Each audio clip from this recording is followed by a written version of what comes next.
This morning, you had a plan. Maybe it was to wake up early. To finally start that project.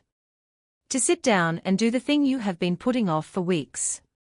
And for a moment, you meant it. The intention was real. But then something happened. Something invisible. Something that had nothing to do with how smart you are or how much you care. Your brain said no. Not out loud. Not in words. Just a pull. A heaviness. A sudden and overwhelming preference for anything else. Your phone. The ceiling. A snack you did not need. And before you even realized what happened, the moment was gone. You probably blamed yourself. Most people do. But here is the thing. That resistance you felt this morning is not a character flaw. It is not laziness. It is not weakness. It is one of the most sophisticated survival systems ever built by 4 billion years of evolution. And once you understand exactly what it is and why it exists, you will never experience it the same way again. Your brain is not broken. It is ancient. And ancient things have ancient reasons. Let's go back. Not a few decades. Not a few centuries. Let's go back roughly 300,000 years, to the earliest version of you. A human living on the open savanna of East Africa. No grocery stores. No safety nets. No certainty about where the next meal was coming from or whether something with teeth was going to find you before you found food. In that world, energy was everything. Not metaphorically. Literally. The calories your body stored were the difference between surviving the dry season and not surviving it. Every movement you made cost something.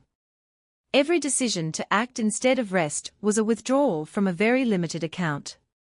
And your brain, which already consumes roughly 20% of your total body energy despite being only 2% of your body weight, was the most expensive organ in that account. So your brain learned something. It learned to protect you from unnecessary effort. It developed a deeply embedded bias toward the path of least resistance, not because it was weak, but because that instinct kept your ancestors alive long enough to become your ancestors. Here is how precisely that instinct is wired in. In 2021, a team of researchers at the University of British Columbia strapped motion sensors to 29 volunteers and showed them images of physical activity and physical rest on a screen.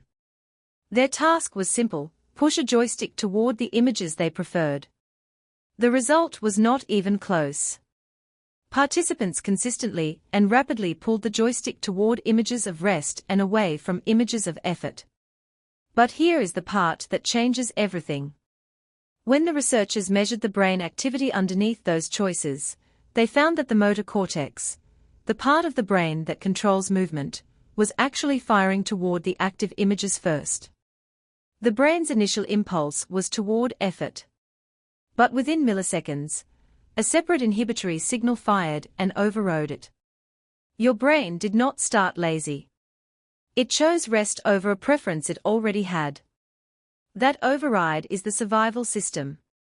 It is fast, it is automatic, and for 300,000 years it was exactly right. Neuroscientist Andrew Huberman has described this as the brain's default energy conservation mode, a baseline state the brain constantly tries to return to whenever it perceives that the current effort is not immediately necessary for survival. The key word is immediately. Your ancient brain does not think in quarters or semesters or 5-year plans.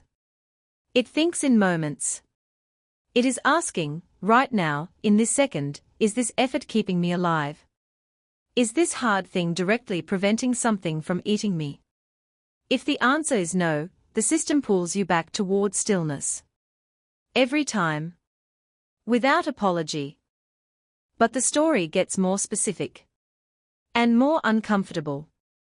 In 1998, psychologist Roy Baumeister ran an experiment at Case Western Reserve University that would quietly reshape how science thinks about human effort. He brought participants into a room that smelled of freshly baked chocolate chip cookies. On the table sat a plate of those cookies and a bowl of radishes. Half the participants were told they could eat the cookies. The other half were told to eat only the radishes and resist the cookies.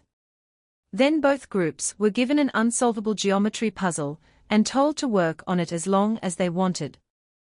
The cookie group worked on the puzzle for an average of 19 minutes before giving up. The radish group, the ones who had spent their willpower resisting the cookies, gave up in just 8 minutes. Same puzzle. Same people. Different amount of self-control remaining. Baumeister called this ego depletion. Willpower is not a personality trait. It is a finite daily resource, more like a tank of fuel than a character quality. And every act of resistance, every small decision, every moment of holding yourself back drains it. By the time most people sit down to do their most important work at the end of a full day, they are asking a nearly empty system to fight a 300,000-year-old survival reflex. That is not a fair fight. That was never going to be a fair fight. And then there is the dopamine layer. The one that explains why your brain does not just resist hard work, it actively steers you somewhere else. Stanford neuroscientist Robert Sapolsky spent decades studying dopamine in both humans and primates, and what he found completely reframes what motivation actually is. In one of his most striking experiments, he trained monkeys to press a lever 10 times to receive a food reward. Then he measured their dopamine levels throughout the process. The spike did not happen when the monkey received the food. It happened the moment the monkey saw the signal that food was coming. Dopamine is not the chemical of pleasure. It is the chemical of anticipation. Of the chase. Of the hunt. And here is the critical part. When Sapolsky introduced uncertainty, making the reward appear only 50% of the time instead of every time, the dopamine spike doubled. Your brain evolved to go absolutely electric for uncertain rewards. For the hunt where you do not know if you will catch something. That is exactly what kept your ancestors motivated to keep searching, keep pursuing, keep moving. Now look at the work that matters most in your life. Building something. Learning something. Writing something. Finishing something. These efforts produce no immediate dopamine signal. There is no prey. There is no moment where the signal fires and the chase begins. The reward is distant, invisible, and entirely uncertain. So your ancient reward system does exactly what it was built to do. It looks for something with a faster and more visible return. Something that feels like a reward right now. And in a world full of notifications, feeds, and instant feedback loops, it never has to look far. This is not weakness. This is a 300,000-year-old navigation system trying to drive in a city that did not exist when it was built. But here is what changes everything. In 2007, Stanford psychologist Carol Dweck published research that had been building for 2 decades, and it pointed to something extraordinary. The people who were most resilient in the face of difficulty were not the ones who felt no resistance. They were the ones who had a different story about what the resistance meant. In her studies, students who were taught that struggle was a signal of growth, that the friction of hard work was the brain building new neural pathways, not a sign of inadequacy, outperformed students of equal ability, who believed difficulty meant they were not smart enough. Same difficulty. Completely different result. Because the meaning of the resistance changed everything about what happened next. Your brain resists hard work because it is protecting you. That is the ancient truth. And that same truth is the key. The moment you stop reading your resistance as evidence that something is wrong with you, and start reading it as confirmation that your brain is doing exactly what a healthy human brain does, something shifts. The resistance does not disappear. But it stops being the end of the story. It becomes the beginning of one. Here is what working with that ancient system actually looks like. Your brain drains under continuous decision-making. Every choice you make before sitting down to work, what to wear, whether to check messages, what to eat, where to sit, is a withdrawal from the same account Baumeister's radish group spent on resisting cookies. Your ancestors reserved their energy for the hunt. You spend yours before you begin. Guard the hour before your most important work the way your ancestors guarded their food supply. Because neurologically, that is exactly what it is.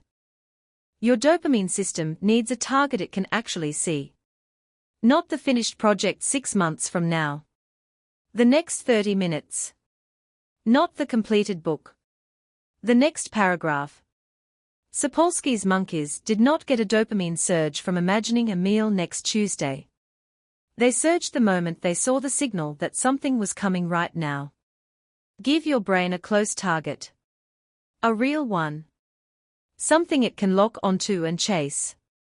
Because chasing is what it was built to do. And when the resistance comes, and it will come, every single time, remember what the University of British Columbia researchers found. Your brain's first impulse is toward effort. The pull toward ease is the override, not the original signal. Somewhere underneath the heaviness and the hesitation, there is a version of your brain that already wants to begin. Your only job is to move before the override fires. Not to feel motivated first. To move first. Because motion, Huberman's research confirms, is what generates the motivational signal, not the other way around. You do not wait to feel ready. You act, and readiness follows. Your ancestors faced a world where rest was survival and effort was risk. That resistance you feel every morning was not a flaw in them.